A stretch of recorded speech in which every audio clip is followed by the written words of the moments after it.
Bismillahirrahmanirrahim. Assalamu alaikum. Welcome to Newsroom. I'm your host Khalid. But today is the 25th of July 2024 and these are the stories that we will be highlighting during the course of the show. We'll begin with the US elections that are slowly and steadily nearing as November is not far away now. The temperatures, the political temperatures also are quite churning up as far as these US elections are concerned. The fact also remains that whether it be Joe Biden, whether it be Kamalaharris, whether it be Donald Trump, there is a lot of conjecture as to what is going to happen. All of them are of course addressing their different rallies. Joe Biden also gave his final address. But this said, how is the politics in US going to shape up in the days to come is what we are going to discuss in our first segment. Our second story, ladies and gentlemen, concerns the war against terrorism and of course the need for political unity. An Apex Committee meeting was held in Peshawar today, and of course the result of that Apex Committee meeting has also come out, and there seems to be a resolve to eliminate the region from all kinds of sponsors of terrorism. This and more will be part of our second story. Then we are going to talk about the federal cabinet that has launched the hurmateparcham campaign and has shared pictures on social media with the national flag. Today it launched this campaign in reaction to the attack by angry protesters on the Pakistan's embassy in Germany and removal of the national flag. Deputy Prime Minister, Foreign Minister, Federal Minister for Power, Minister for Privatization and other ministers were all showing their pictures with the national flag. Then a protest outside a police station occurred in Rochdale, which is a suburb of the Greater Manchester, and the protesters chanted shame on the GMP and demanded the release of two brothers. Now this is because two British Pakistani origin brothers were brutally assaulted by Greater Manchester police at the Manchester airport. The mother of the two brothers kept trying to save her, but of course police kept kicking the boy on the head. Finally, ladies and gentlemen, the World Drowning Prevention Day is being observed today. An estimated 236,000 people drown every year, and drowning is among the 10 leading causes of death for children between 5 to 14 years of age. This is going to be our lineup. Let's begin with our first segment, and that concerns the US elections and what new we have as far as those are concerned. We've been joined by two important guests, let's put it that way, for this. One is online, one is in the studios. In the studios, we've been joined by Dr. Tughral Yamin. He's a senior analyst. Dr. Saab, thank you very much to have joined us. And online, we've been joined by Bariza Umar. She's a political analyst who also joins us. Bariza, thank you very much to have joined us as well. We'll begin with you, Dr. Saab. Joe Biden delivers a solemn Oval Office address on Wednesday, US time, which more or less becomes Thursday here, and lays out in clearest terms why he abandoned his re-election campaign. He seems as if he wanted to send a warning about the Republican presidential nominee Donald Trump without naming him. Again, he also backed Kamalaharris. He was also determined to show he will not act like a quote-unquote lame duck president, and outlined an ambitious agenda that underscored his resolve to continue building on his legacy. What were the other outlines of his address? First of all, he wanted to say goodbye, and it is quite evident. He's 81 years old. His age has been discussed so many times. So this is his adieu, goodbye, whatever. And if he says, I'm not going to be a lame duck president, he's going to be a lame duck president. Let's put it that way. It's apparent that he's going, and probably his words do not carry weight, and everybody knows that this old man is on his way out. Okay. But okay, then he anointed his successor, and that was also, he had done it earlier also, but now he has confirmed it through his address that Kamalaharris is going to be my deputy, is going to be the next Democratic Party nominee, and she has the world behind her now. The Democrats are scrambling to help her. Nancy Pelosi, even George Clooney, and all these people want this. Is that support enough? Is that support sufficient for Kamalaharris? The polls, the Reuters Ipsos survey polls already give her 2 percentage points ahead of Donald Trump. She's a relatively younger woman, 59 years old, more dynamic. She has that mental firmness which probably Mr. Biden was lacking, and she knows. She's been a public prosecutor. She does not mince words, and she's been very quickly on the attack against Trump. And I know this fellow. Okay. We know. He's I have words to the effect that he's like Trump. She also scrambled for an attack. She's not pulling any punches, and the time is so short, 3 months. She's not been part of the campaign trail. And she was standing behind Biden till Biden actually officially announced that he was no longer part of the race. All right, Bariza, coming to you, there are different names, as Dr. Saab also pointed out, on those who have supported or are supporting Kamalaharris as the presidential nominee. But one name for the moment has not come up officially, and that is of Barack Obama. He has for the moment remained silent on who he endorses for president. Other leaders have come up, two public endorsers. Why not Obama? Is this going to happen soon? And why hasn't it happened so far? I think that he is going to wait until the DNC, which is only a couple of weeks away. And I think that it is him following through on his belief that it should be the will of the people, except, of course, right now the primaries already happened. So when he was leaving office, he did not endorse Hillary Clinton as his successor. He wanted the primaries to play out. And I really think that he does not want to be seen as someone who is influencing people. So until the convention is done, I don't see him making an official endorsement. But is it important? Is Obama's backing important for any presidential nominee, in your point of view? A former president endorsing a nominee? I do think so. I think Obama's backing will definitely carry weight. A lot of our voters, the ones who are mobilized and coming out on the streets especially, they were coming of age during Obama's presidency. A lot of people were able to vote for the first time. So even people who don't necessarily, like new voters, have seen Obama as their kind of the closest thing to a progressive president that they have had. And he was so incredibly different from former President Trump that I think his backing will carry more weight than any others. Apparently Hillary Clinton and Bill Clinton have also endorsed Kamala Harris, but I think that a president who was the first African-American president who was touched by no scandals, whose wife is also incredibly popular, carries far more weight than any other political figure at the moment. All right, Dr. Saab, coming to you. Biden also steered clear of overt political talk. He talks about Kamala Harris as tough, as capable, and gave a not so subtle push to voters as well. He did say she's been an incredible partner for her leadership for our country. Now the choice is up to you, the American people. This is also what we've heard Obama saying, that he is not, although Biden stands behind Kamala, Obama doesn't. Coming to the personality of Kamala Harris, how do you view her as a Democratic presidential nominee? She's a better choice as compared to Joe Biden. Joe Biden did not appear to be a very forceful president, and we all know that he wasn't performing very well, and the debate was a disaster. So this woman is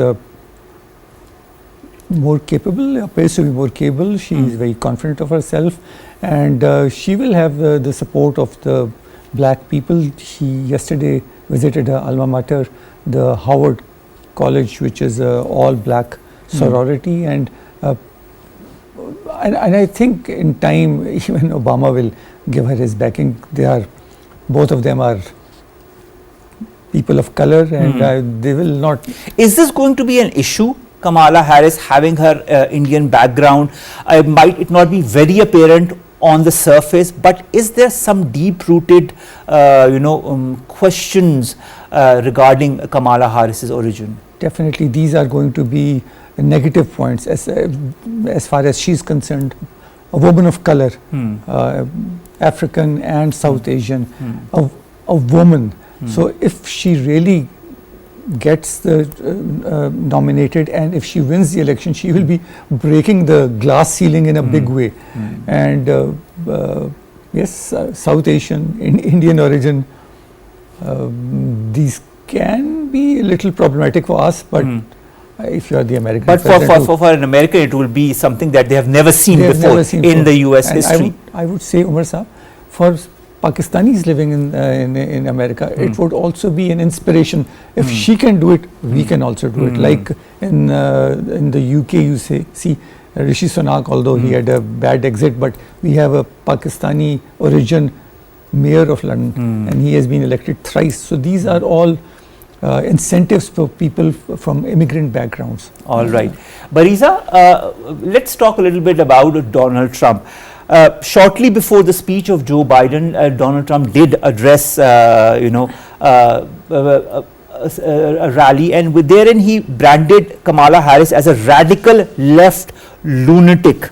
But Kamala Harris had also, dominated the campaign for the 2 previous days with attacks on him that had pointedly raised his felony convictions, his liability for sexual abuse and fraud judgments against his business, charitable foundation, private university.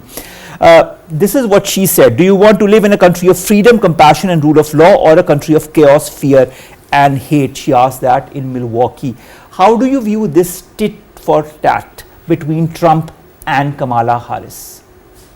Well, first of all, I think it was a great strategic move for Biden to wait until after the RNC, the biggest media event that President Trump had to do his resignation, because President Trump spent that entire time attacking someone he thought he would be running against, only to a few days later have someone new that he needs to focus on.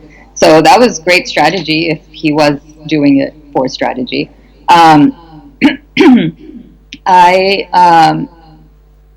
I think he will be hard pressed to really pass her off as a radical liberal, even though she does come from California. Given her history as a prosecutor, the left really did not care for her, even when she was President Biden's vice presidential pick, just because of her history as a prosecutor, especially as prosecutions have largely impacted Black and Brown communities.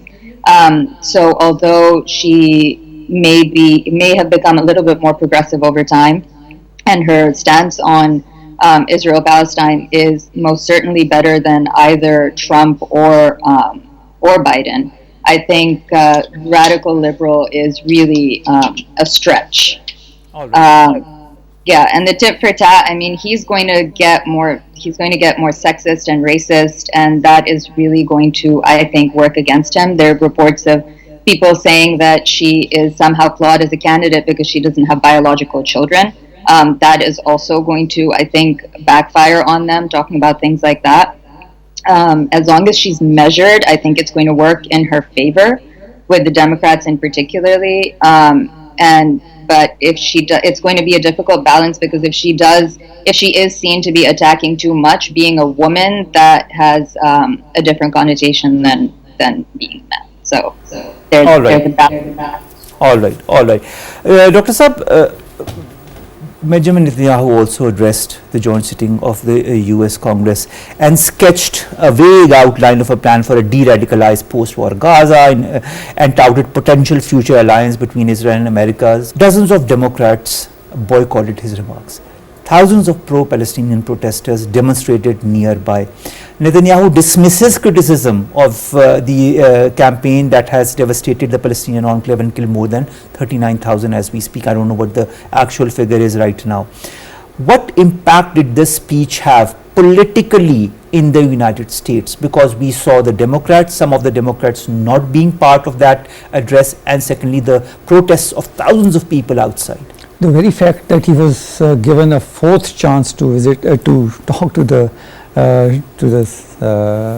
American Senate and Congress. So it goes to show that Americans want Israel, and by extension their leaders, to succeed in Gaza.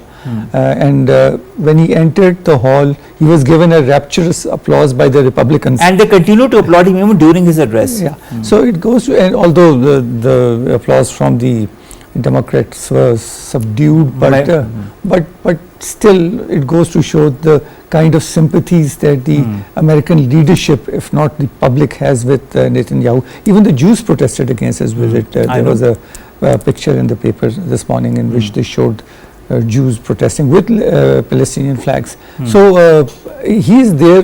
He's a man with Teflon skin. Nothing sticks to it.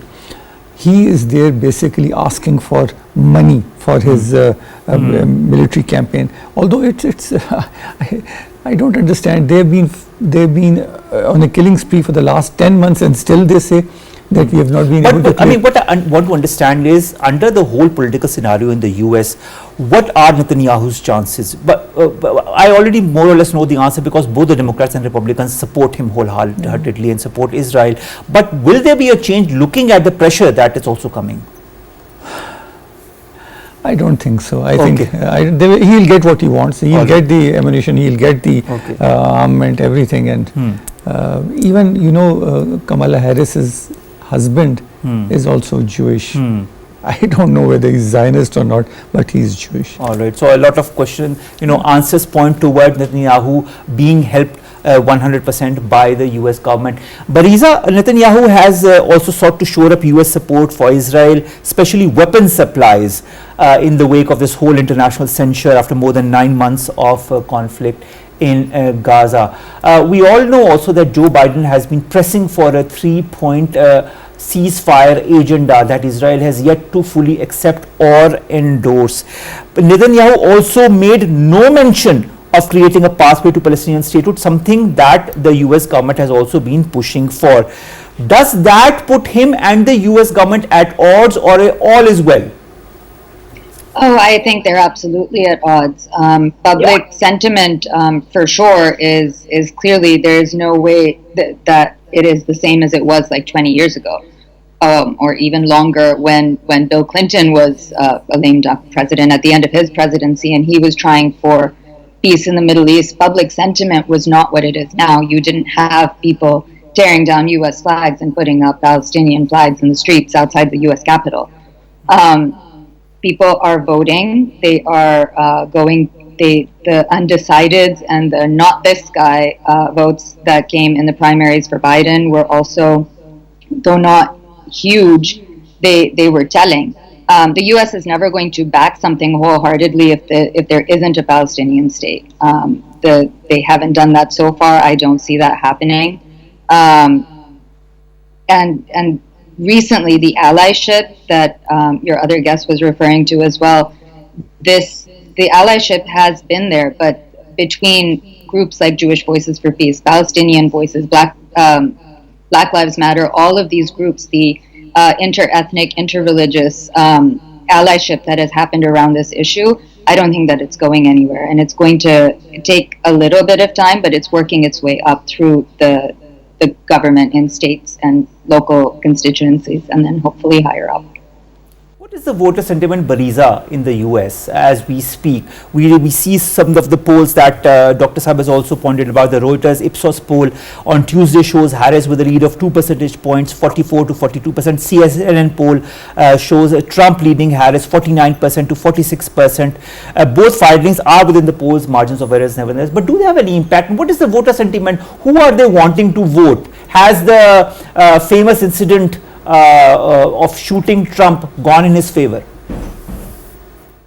So I think it may have gotten him some sympathy points initially, but now that he's refusing to release medical records, which suggests that he was possibly hit by a shard of glass from a broken teleprompter instead of the actual bullet, I don't know. Of course, now conspiracy theories are no longer on the domain of only the right. Now you have Democrats also saying that maybe this was an inside job. I don't know that it's really necessarily gone in his favor. That's what I would say about that. A lot of conspiracy theories, a lot of things that could or could not, help Trump as far as his campaign is concerned. I will say that yes. For vice president, that like the polls that might come out after the vice presidential pick that Kamala Harris makes, that might be more telling. All All right. So we have to wait and see, basically. Dr. Saab, let's come to the first address by Donald Trump when he, of course, once he had gone through the incident of this shooting and everything, he did begin off recounting his attempt on his life in detail, called for unity. I mean, it was a very moderate beginning of a speech and pledged to be president for all of America, not half of America. But, you know, Trump being Trump, he soon reverts to stoking divisions, attacking rivals, accuses Democrats of destroying our country, compares migrants to Hannibal Lecter, praises autocratic leaders and calls Nancy Pelosi as crazy. He also claims that Democrats used COVID to cheat in the 2020 election. So, I mean, this is also part of his strategy to not accept the previous elections as well. Do speeches like these affect voter sentiment? Does it affect voter sentiment towards Trump, away from Trump? How do voters basically move as far as these such speeches are concerned, and how are they tilted by such speeches? Donald Trump basically appeals to redneck Americans. Whatever he speaks about immigrants, about conspiracy theories of COVID being perhaps not true. So he appeals to people whose sentiments can be easily swayed. So and he also says that I am a Christian, things like that. So he's talking to the Christians also. So he's not appealing to the blacks, minorities, to the immigrants, but he has popular appeal among the white people. So still they are, the Hispanics might be growing in number, but still the whites are in majority. So he will influence people with all the nonsense that he talks about. All right. Final question to you, Bariza. In 2020's presidential election, a record 159 Americans turned out to vote. Still, tens of millions of eligible people did not participate, which represents a significant percentage and segment of the potential electorate that could tip 2024's outcome. Add to that are the new voters also that are being added. What is the expectation for voter turnout this year? My prediction is that voter turnout should be equal or better than last time. Polls in swing states apparently have reported that 80% of eligible voters have said that they will come out and vote. I would say that if you look at the demonstrations and encampments on college campuses around the country, those are all students. The majority of them are students who were not eligible to vote in the last election. And so that is a huge demographic. I expect there to be more turnout than there was last time.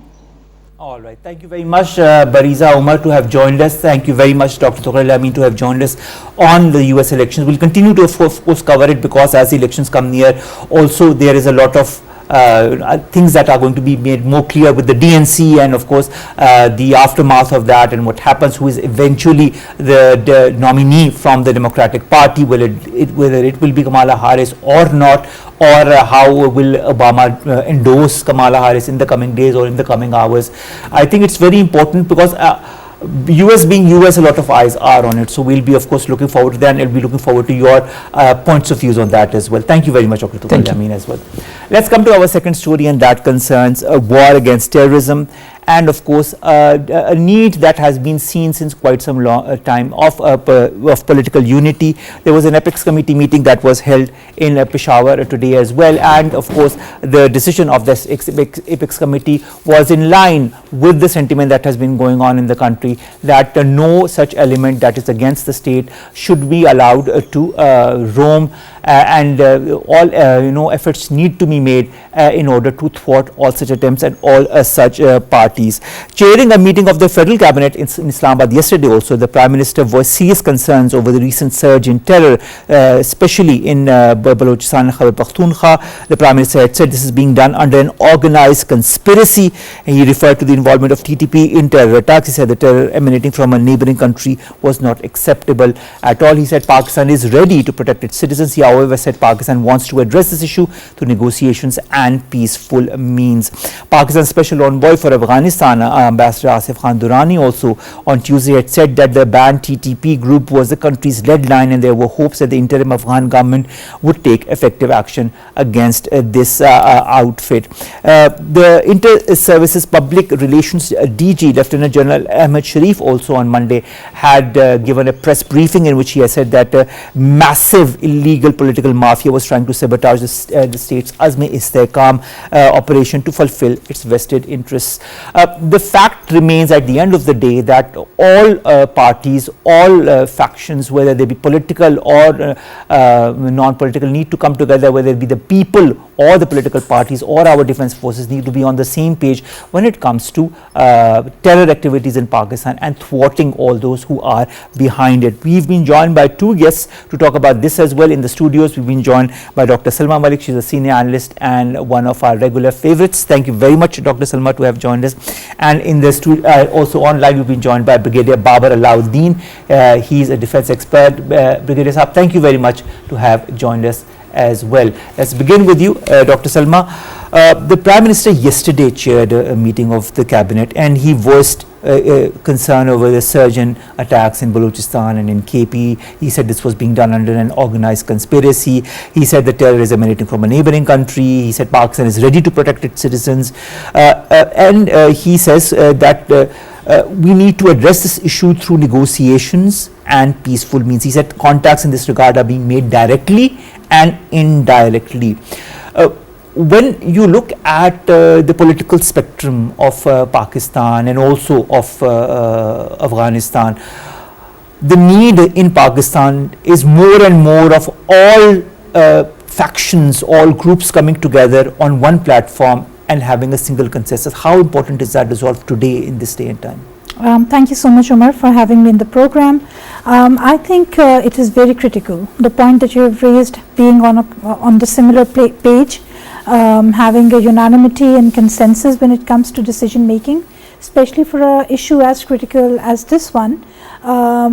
If you go back a couple of years, in the previous regime, when the war on terror was taking place, and the government's approach at that time was also one of dialogue and appeasement and trying to make some peaceful, pacifist gestures, they were taken as a sign of weakness, and the perpetrators kept on doing what they were doing. So what number one, we have to realize is that they are not entirely doing it by themselves.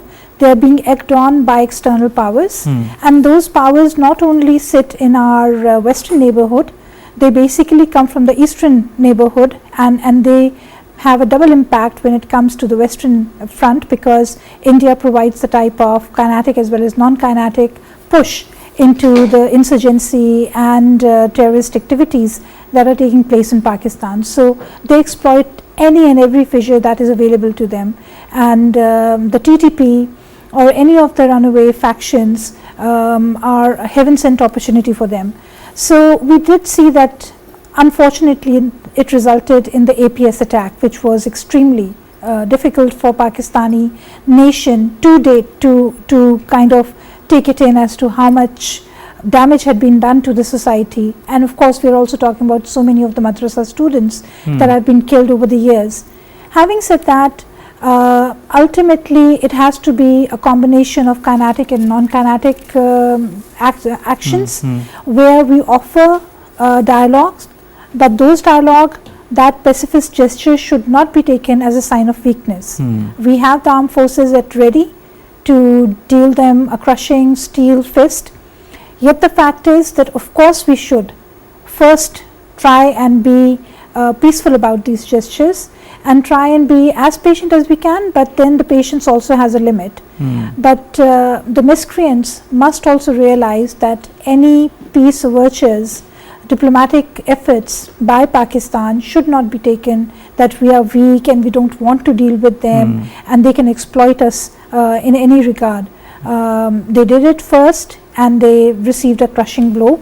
If God forbid they start doing such actions at a greater pace again, that would be at the cost of Pakistani nationals, and of course the reaction, but also at the cost of our friendly neighbor nationals of friendly neighborhood countries. And of course it would be at the cost of that, but first comes the nation and then comes the friendly neighbor. But as Ambassador Durrani has time and again pointed out, and he has a very strong and deep interaction with the Afghan government, the Afghan regime, the Afghan decision makers, and he reads them very well. And this is, if he is saying it, he is saying it with a lot of wisdom. But you know, Dr. Salma, this makes me wonder. Ambassador Durrani met with Zabiullah Mujahid on the sidelines of the Doha. In fact, there was a special meeting that happened at the residence of a Pakistani diplomat.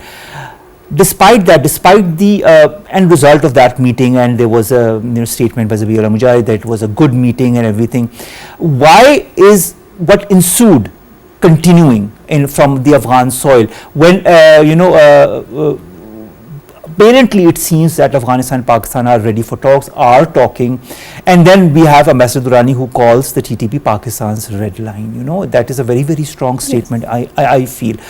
And when we have also the DGISP are talking about 22,409 IBOs, intelligence-based operations, that have happened in this year alone, that is a huge amount, which means a certain number of operations are happening almost every day. Almost by the hour. Yes, exactly. Yes. So that points towards the urgency of looking at this situation from a prism of collectivity, of wisdom, and of a broad vision. What options does Pakistan have? Ambassador Durrani's statement about having this approach, you need to understand this thing, and of course Zabiullah Mujahid's thing, that we had a good conversation, we had a good result-oriented discussion, actually means that the governments of both sides, or the administrations of the both sides, more or less are on the same page when it comes to dealing with the problem of terrorism. But we also have to realize that such terrorist organizations become a Frankenstein's monster in themselves,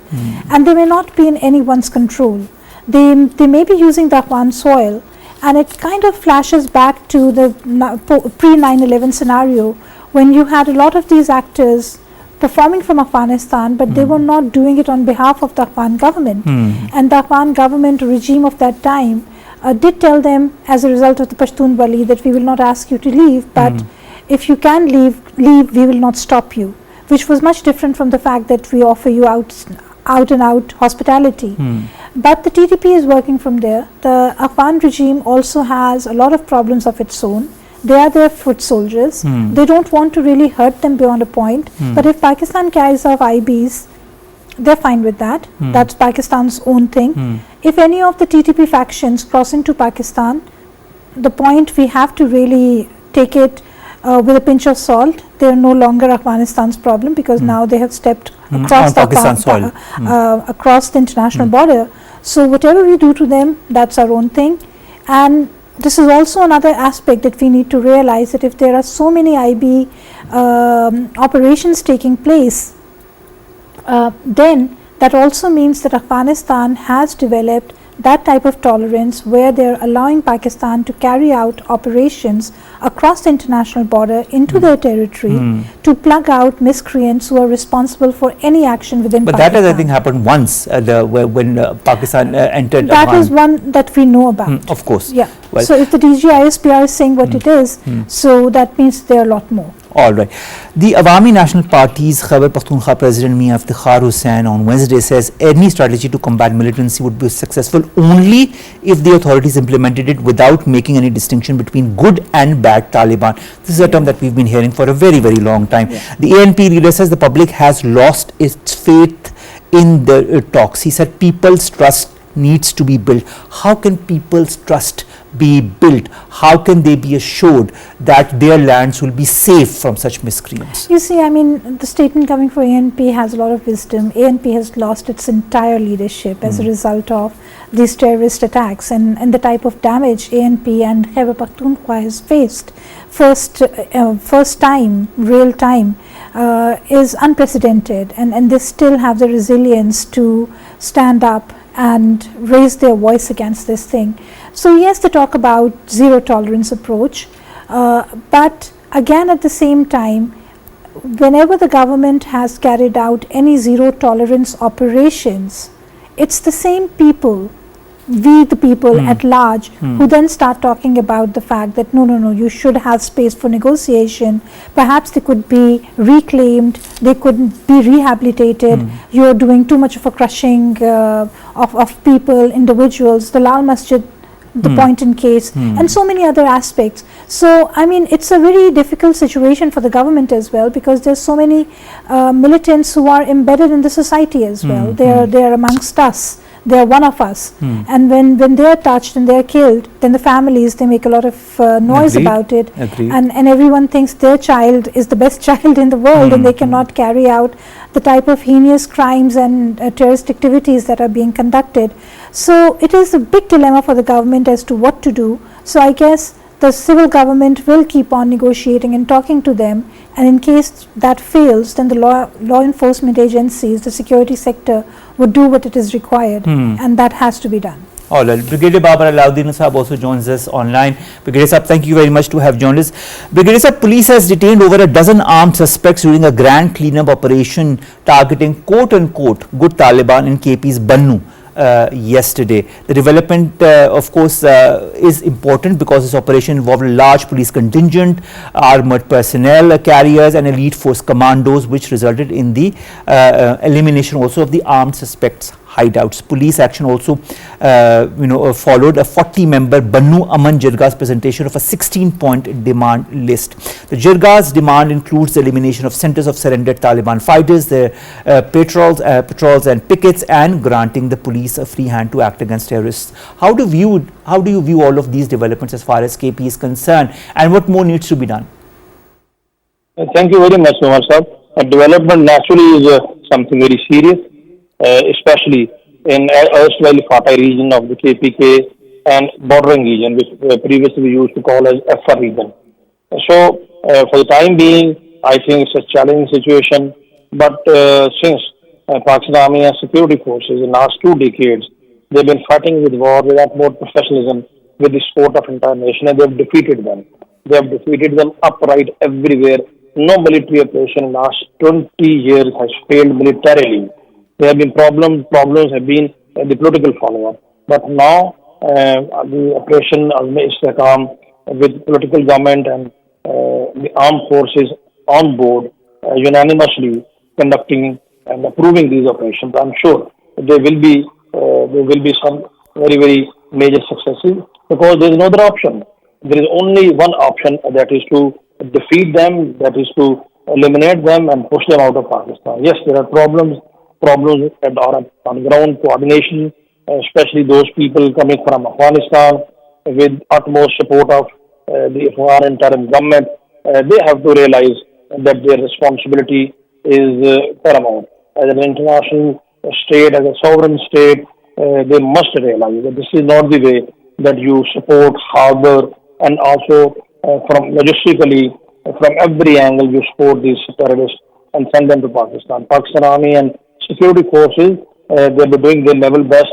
Now there is a little bit, I think, maybe on ground, a coordination issue between the security forces and the KP police on ground, the KP, otherwise the law enforcement agencies, the intelligence agencies. But I'm sure after Apex meeting today, everything was discussed threadbare, and the communique is very clear. And that is the reason. Brigadier Sahab, let's talk about that communique, because that I feel is very important. The Apex Committee meets today in Khyber Pakhtunkhwa, and there is a declaration that is taken out. Were the decisions taken by the Apex Committee in line with Pakistan's current security paradigm? Generally it is. There are still some missing links. I think the politics comes in between. Politics has to be, these issues of the peace and these issues of fight against terrorism have to be above politics, because this is Pakistan's national security issue. It's not a win-win game, or it's not a point-scoring game for any political party. Federal government and the provincial government, they have to go hands in glove to beat these terrorists. And I'm sure I'm optimistic, because at times we discuss a lot of negativities and negative points. We have to remain positive, we have to remain optimistic, we have to have firm belief in the capability of our law enforcement agencies, in the capacity of the state, that they will overcome these terrorists, because in the past also, yes, challenges and the security threat is much more what it was in the past. And the basic reason is that there open support from Afghanistan. They are being harbored, they are being given shelter, the hideouts.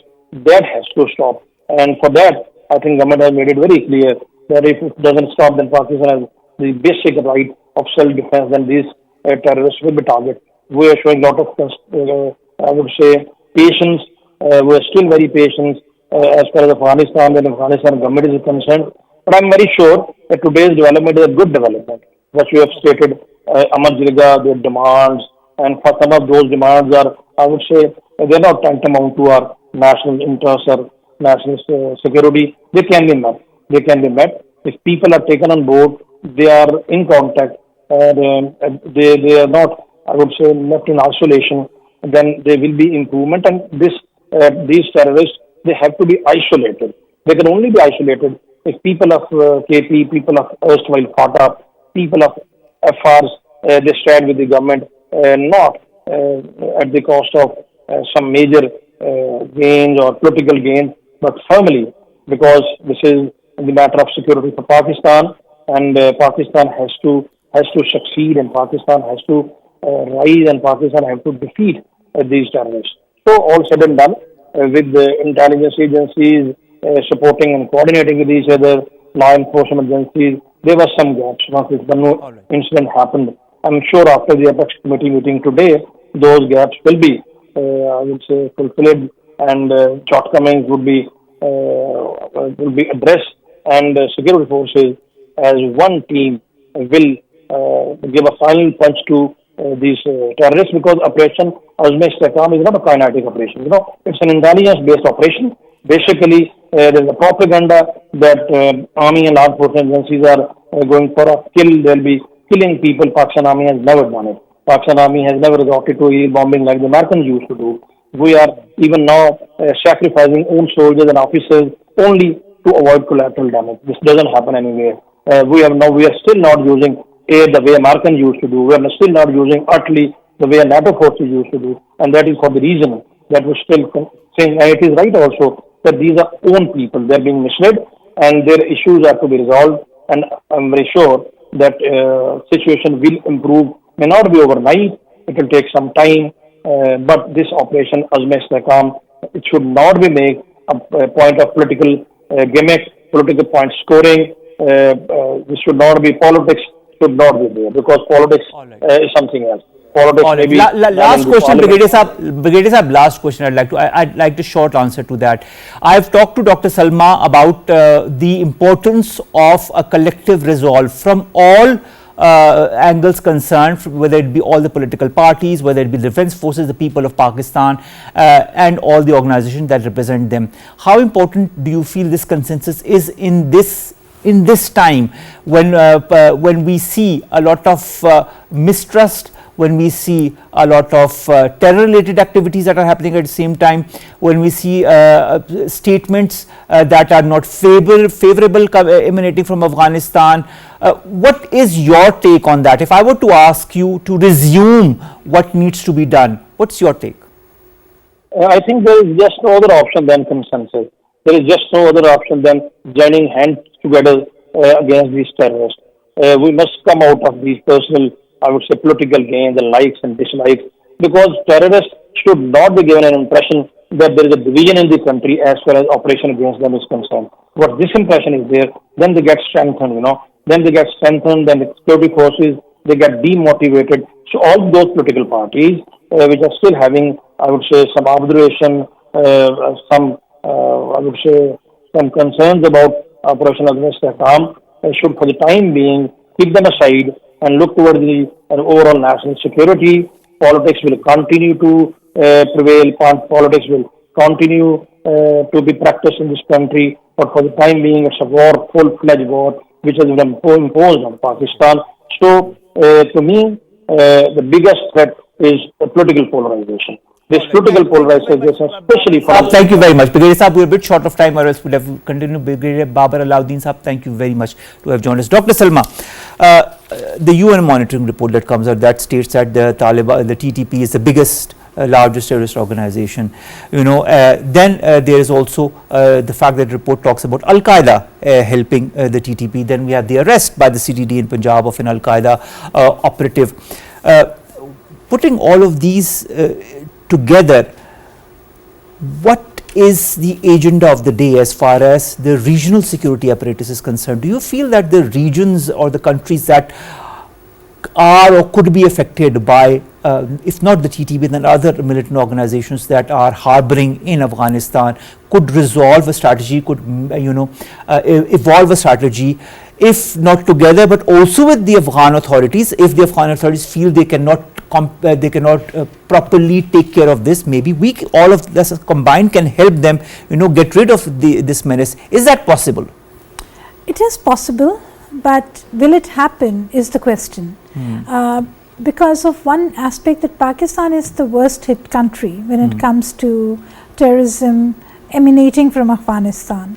For one factor, that there is a huge ethnic community which is divided across the international border, and that is very proactively used when it comes to these aspects. Then of course there is the sentiment within a certain percentage of population about jihad, and this misconception about being wronged, and they have to stand by their own twisted logic of what the religious jihad and Sharia and all of those aspects are about. And there are always these interest groups that keep on egging these characters on. And of course, I will never ever dismiss India's hand when it comes to this. Agreed. If you are talking about the South Asian region, Pakistan becomes the biggest filter for the rest of South Asia when it comes to that. So there is absolutely nothing happening there. Okay. If we talk about Iran, Central Asia and others, then we have to actually bring our stuff together and see what is the intensity of their getting affected by terrorism. But at the end of the day, I would totally go for it that yes, there has to be a regional approach. Thank you very much, Dr. Salma Malik, to have joined us as well. It is always great talking to you on any platform regarding issues concerning Pakistan's security or the diplomatic or international relations paradigm. Thank you very much to have joined us again. Let's come to our last stories very, very quickly. The first is the federal cabinet that has launched a hurmateparcham campaign and has shared pictures on social media with the national flag.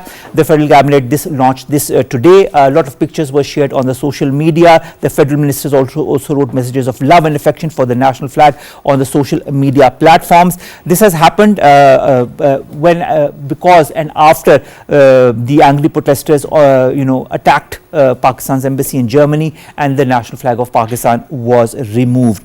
Next, ladies and gentlemen, protests have happened outside a police station in Rochdale, a suburb of Greater Manchester, and protesters have chanted "Shame of GMP," demanding the release of two brothers. These two British Pakistani brothers have been brutally assaulted by the Greater Manchester police at the Manchester airport, and 5 officials have been suspended after videos of this violent incident went viral. Investigations are also underway for the 7 policemen. World Drowning Prevention Day, ladies and gentlemen, is also being observed today.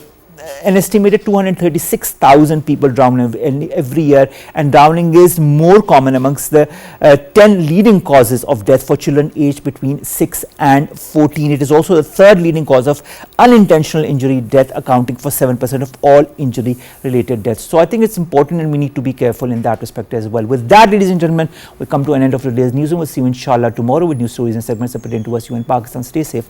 Allah Hafiz.